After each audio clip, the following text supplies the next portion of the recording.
Great. Well, it's probably true to say, isn't it, that we all build our lives on the words of other people. I think we can agree on that. Does it usually starts with parents? My mum said, if you don't have anything nice to say, don't say anything at all. Exactly. But I have 3 sisters, so I didn't speak from the age of 7 to 14. One older, 2 younger. And you know the saying, the pen is mightier than the sword. I mean, that we understand that, don't we? The whole idea about the power of words. While we can be influenced by lots of things and people can have an impact on our lives, I guess there's no greater impact on our lives than the words that people say to us. Teachers, parents, grandparents, friends, whoever it might be, have a huge impact upon us. Right chosen words can either pull the rug from under your feet, can't they? Just take everything out of you, or they can be like the wind in your sails, can't they, that push you along. Teachers are big on this in schools, that you can really discourage a child, or you can really cause a child to fly. We're not far from Sirius North, where my children go, where they're going to make them stars shooting across the galaxy. Now, the claim of Christians is that the words found in the Bible are the very words of God. That's the claim of Christianity. And because they're the very words of God, they'll not only be the wind in your sails, they'll be the lighthouse that guides you throughout your life. In fact, they'll be the words that cause a safe haven for you in the storms. That's what the Bible claims. That's what Christianity says about God's words, the Bible. And that was Jesus' point when he told a story to a crowd of people who gathered around him in this book that we've been looking at from the Bible, Luke's Gospel. And here's what Jesus says in Luke chapter 6. The words are on the screen if you want to follow it, but I'll read it to you. So Jesus says, "Why do you call me Lord, Lord, and do not do what I say? As for everyone who comes to me and hears my words and puts them into practice, I will show you what they are like. They are like a man building a house who dug down deep and laid the foundation on rock. When a flood came, the torrent struck that house, but could not shake it because it was well built. But the one who hears my words and does not put them into practice is like a man who built a house on the ground without a foundation. The moment the torrent struck that house, it collapsed, and its destruction was complete." So Jesus is stating really pretty clearly and boldly that if you want a life that lasts, you want a life that endures, you want a life that's going to stand the test of time, so to speak, it's a life built on his words, what he says, what he teaches. Now, for those who haven't been here for the other talks during the week, you might ask yourself the question, well, why trust Jesus' words over other people's words? Because there's lots of people out there who've got advice and lots of different gurus, whether in religion or just out there in the popular culture. But what we've heard this week is that Jesus' words are the words that predicted his death, and it happened just as he said it would. Predicted that 3 days later he would rise from death, and it happened just as he said it would. So if you get a guy who predicts his own death and predicts his return from death, his words are naturally above the words of everybody else if those things came true.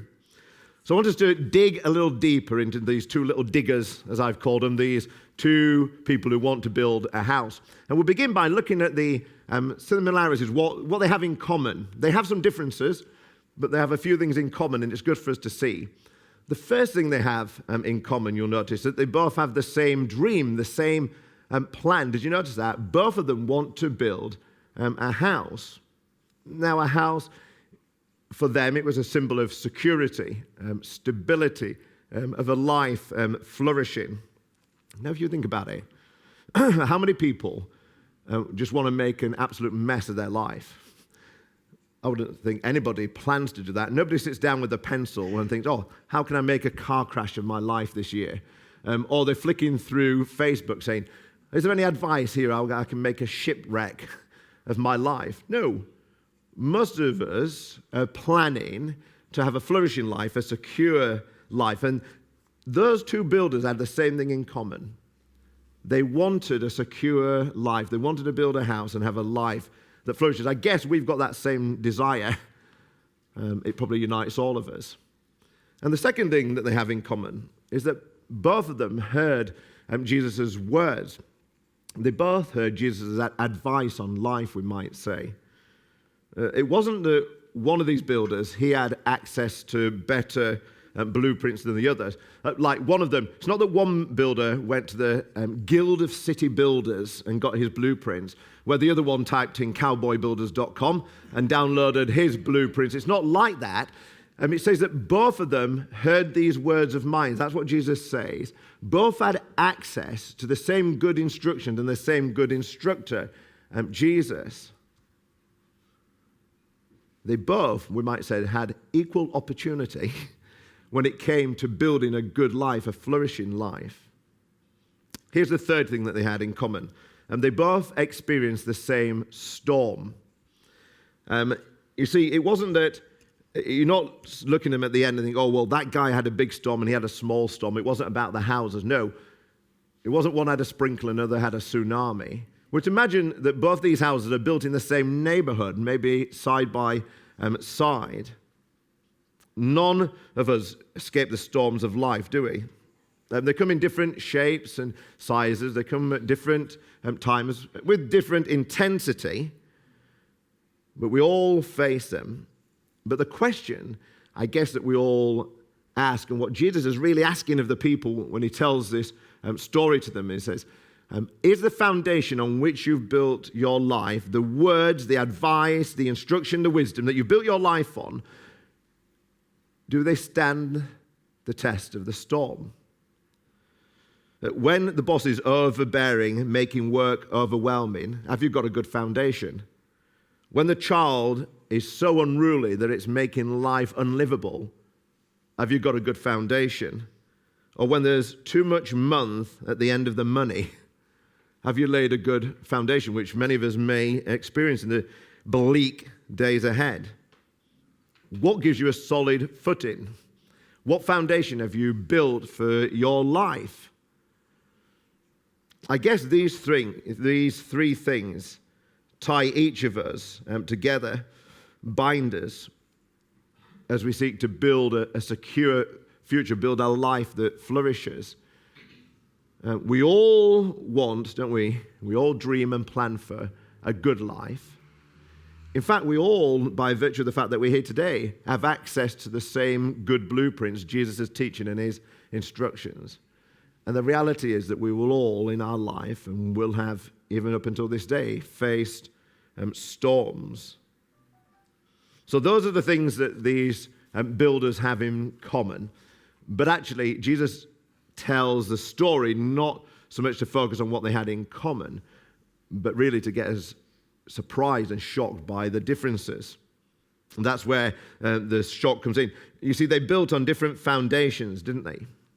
One man built his house on rock, and the other builds his house on the ground. Now, you don't have to be, I was in the construction trade for 4 years, you don't have to be an expert builder to know that building something on ground, on sand, is not a very sensible thing to do. How many people build something at the beach when you're on holiday, and then the next day run out to expecting it to still be there?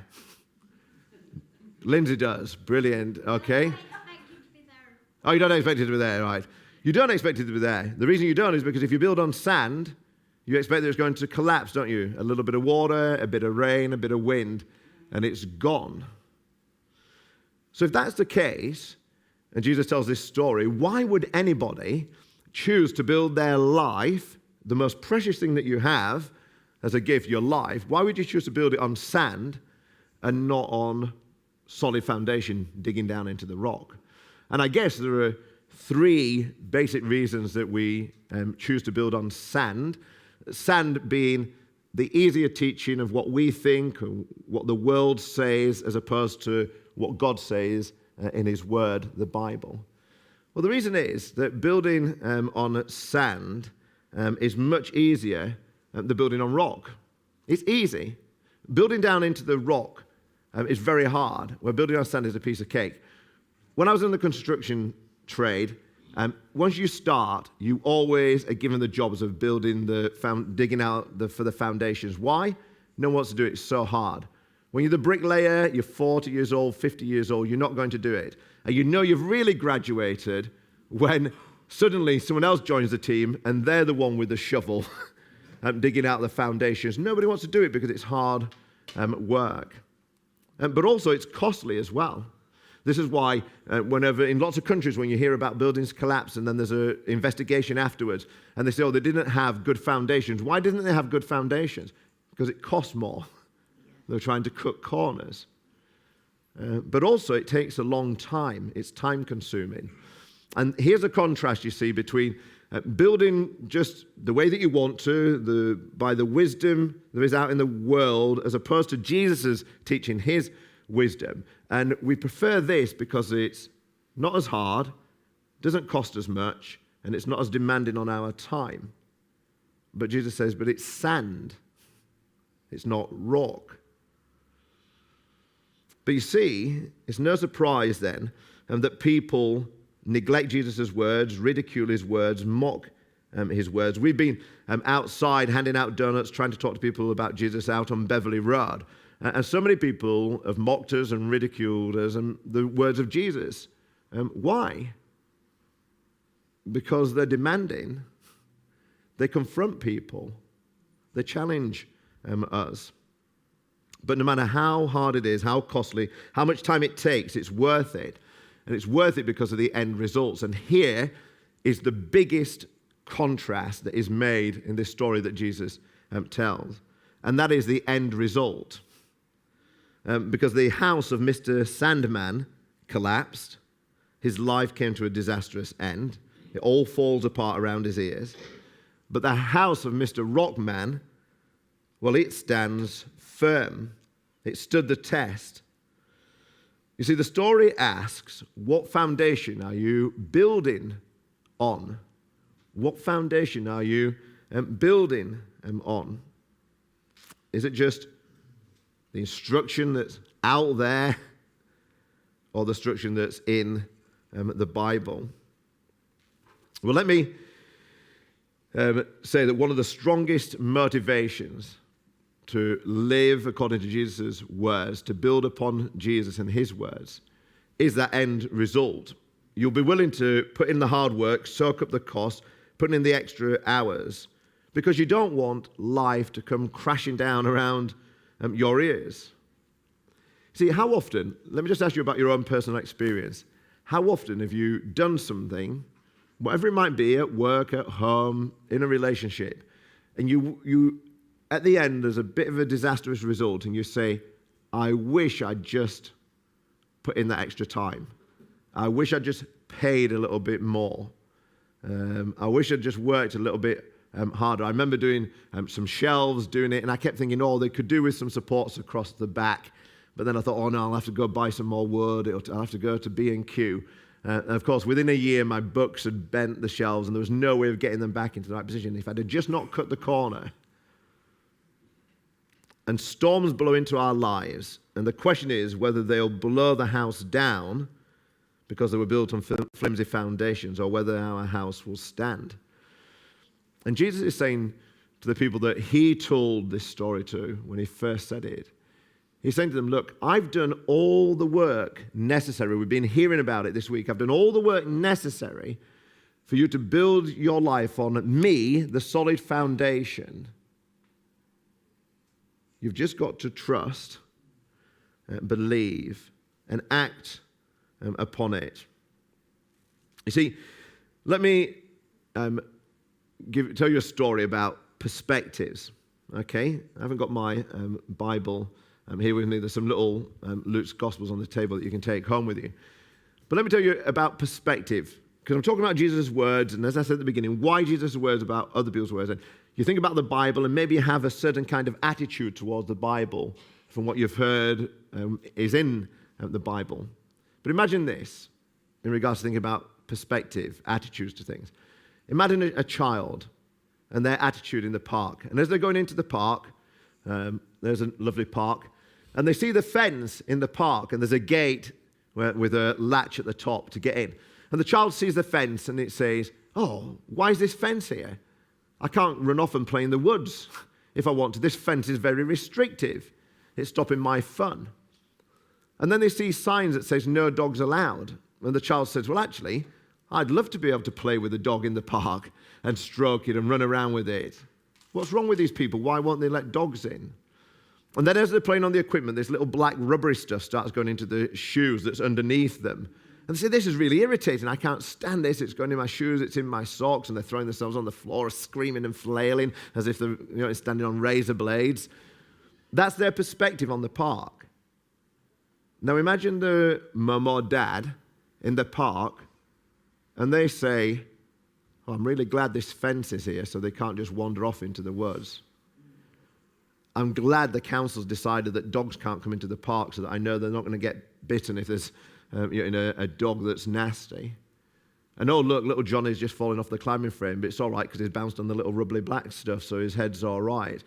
The child's perspective on all those things is, oh, it's restrictive and it's not fun.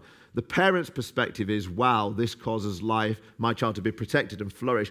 What if our attitude to God's word, the Bible, is like that of the child, somehow thinking it's restrictive and it's going to stop us having fun and it's going to restrain the kind of life we want to live? But what if the mature attitude to the Bible is actually, what if the creator of all things, the one who made us, knows the best way for us to live and is given these instructions that can protect us, guide us, shape us, create an environment in which we can flourish? Well, that's Jesus' claim about his words, the Bible. So how do I begin to build my life on Jesus' words? By listening and responding to what he said about who he is, about what he came to do. How do you begin? By building your life on Jesus and his words? Well, remember some of the words that have been said this week. Jesus said he came and died for sins, for our wrongdoing, our rejection of God, so that we can be forgiven. Well, hear it, believe it, respond to it. Jesus said, look, I'm going to die, and then 3 days later I'm going to be raised to life so that all who trust in me can have eternal life. Well, hear those words, believe those words, respond to those words, and start building your life on Jesus. You see, a storm is coming with Jesus' return that we heard about yesterday. But Jesus says, look, when that storm comes, all those who have built their life on Jesus, who he is, what he's done, and his words, well, they'll stand in that final storm of judgment. So build your lives on the rock. Thank you.